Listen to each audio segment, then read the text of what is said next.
Hello everyone, and today we're going to be talking about the Samsung Galaxy S22, the pink phone, and does it hold up well in early 2025, late 2024. Let's go ahead and get into it. Now, I've been maining this phone for actually like a little over a week it's probably been, and I've switched from my iPhone 13, which I'm recording on, to this phone. So first off, if you're worried about the processor on this phone, definitely don't be. It is definitely fast. It's definitely not slow. Like, I've not experienced any lag at all on this phone. Maybe the back will get a little bit warm when you're doing like repetitive heavy tasks like swiping on TikTok, then instantly going on Twitter and playing music. Like, if you're like spamming these apps and stuff, it will get a little bit warm.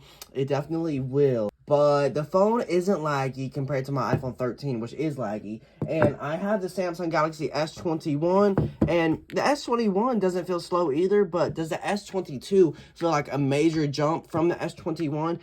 No, when it comes to the processing power, but you should have no worries about the processor on this phone. It has a Snapdragon 8 Gen 1. This thing will get at least 2 more years of OS support, possibly even 3, but most likely around 2 years.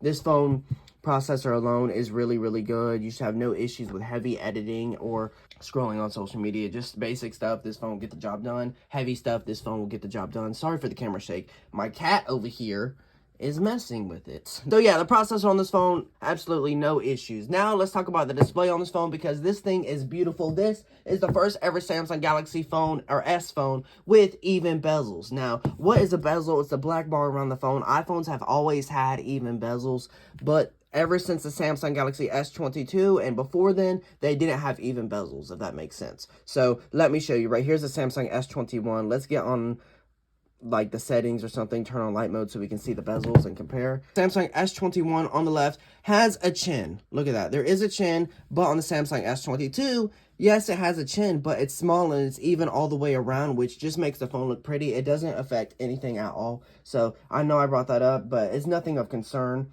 The even bezels are just aesthetic. But yeah, the display on this phone is great. The even bezels are good. It's a flat panel. It's a 6.1 inch screen. The newest Samsung S24 is around 6.2 inch screen.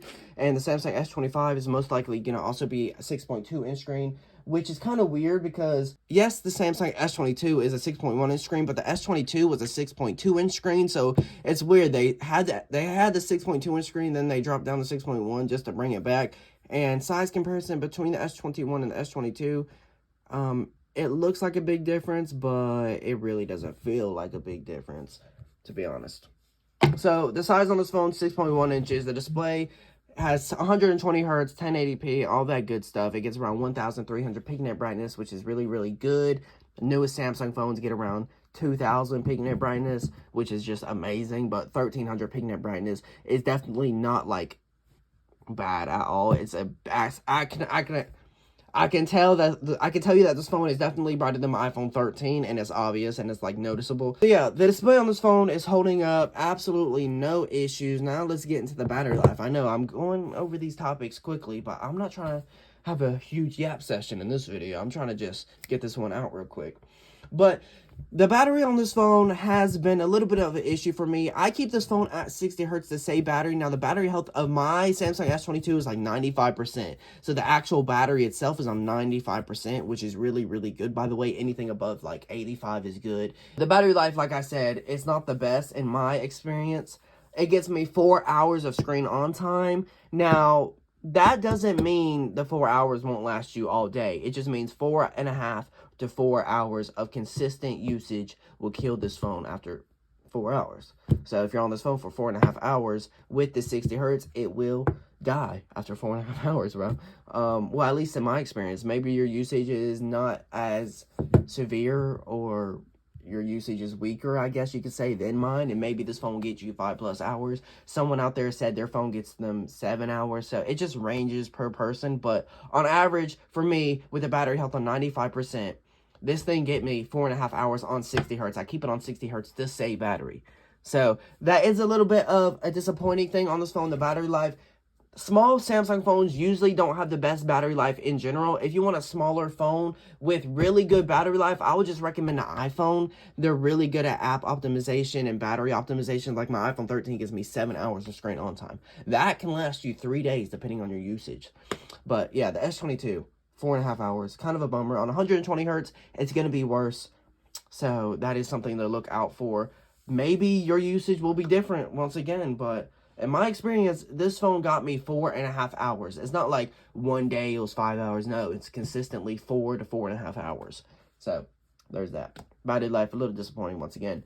Now let's just jump in some other stuff like the build quality on this phone. The build on this phone compared to my Samsung S21 feels really good. And the Samsung S22 looks more like an iPhone because it's just a flat, like it's more flat on the sides compared to the S21, which is still flat on the sides. It's just a tiny bit more rounded off than the Samsung S22. And the Samsung S24 and S25 will have flatter displays or flatter sides than the Samsung S22. But this phone feels very nice in the hands. It feels and looks like an iPhone, kinda, which is not a bad thing. That's a good thing, because iPhones have definitely mastered, like, the build quality. And it's good that they're copying, I guess you could say, Apple with these slim, even bezels. This phone is beautiful, beautiful, beautiful. Let's just jump into some random stuff. The camera on this phone does not disappoint. Nothing is wrong with this camera at all. It actually has a pretty good improvement from a Samsung S21 when it comes to low light video, and that is because the sensors themselves are just bigger. So the bigger the better. Pause.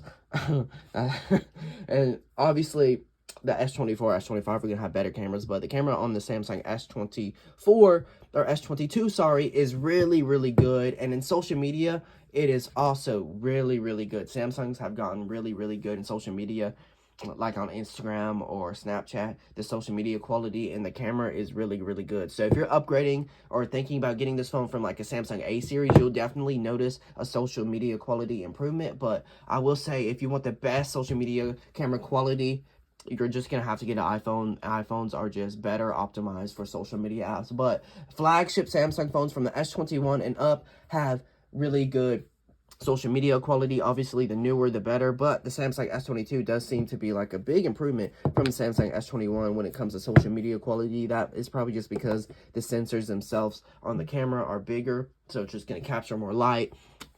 So you should have nothing to worry about on the social media on this phone, unless you want to film in TikTok. That will look pretty bad, I will say that. But Instagram and Snapchat and Facebook, you'll be fine. You'll be fine. And if you're, once again, upgrading from an A series phone, you will definitely notice the improvement on social media. But if you really want to be like a social media creator or something like that, you're just going to have to get an iPhone. You're just going to have to. It does suck, but you're just going to have to. I'm not going to lie. Speakers on this phone, they sound really good. I could do a test, but I'm filming on a phone. It's not really going to capture it, but you should have no worries about the speakers. There's one at the bottom, and there's one at the front. Face ID is really good on this phone. It's not going to be as good as it is on an iPhone, and that is because iPhones just have 3D technology, while Samsungs are using 2D because they mainly focus on the fingerprint scanner. So I will say this, the Face ID, though, is a little bit improved from the Samsung S21. I noticed that it unlocks more. That doesn't mean it's not as safe as S21. It's just better. The fingerprint scanner on this phone, really good. So you should have no worries about the unlock systems on this phone. You have the pin pattern, whatever you want to put. I highly recommend using that fingerprint scanner because it's just, you tap it and look, it unlocks. So speakers, no issue. Battery, once again, 4.5 hours. But the real good thing about the battery, which I low-key forgot to mention, is that this phone can charge fast, like 0 to 100 in an hour, which is really, really good. That's better than my iPhone 13. That's better than the S21. Better than the Samsung A54. This phone charges fast. That's most likely because of the smaller battery. If that battery does seem like a bummer to you, you can always just charge your phone for like 20 minutes and it'll go up like a good 50%, and that will last you however long. It just depends on your usage, to be honest. But 50% will, like, let me say this. If this phone is on 50% and I know I'm going to be gone all day, I'm not going to trust it without a charger, if I'm be honest. But if I'm going to go to Target or something and the phone is on like 25%, I will trust it because that's just a quick hour. I'll be gone for an hour. So this phone on 25%, if you're like, need a text, if you have an emergency and the phone's on 25%, is what I'm saying, is you'll be fine. You'll be fine. Overall, this phone is an amazing phone. Just the only issue is the battery life, but in return, it does charge fast, like really, really fast. Like, really, really fast. I can't, like, stress that enough. The phone charges fast. So, if the battery is a major concern, but everything else, let's say you like this phone a lot, but you're concerned about the battery, You could get S22 Plus or just bring a charger with you if you're going to be somewhere for a while. So I would recommend getting this phone. I mean, that's literally everything that's important about the phone. We talked over the camera. It's really good for photos, videos, whatever. Social media is still pretty good. Besides, in TikTok, it's pretty bad. But every other social media app is fine. So I know this video is kind of all over the place. I apologize for that. But I do recommend the Samsung S22.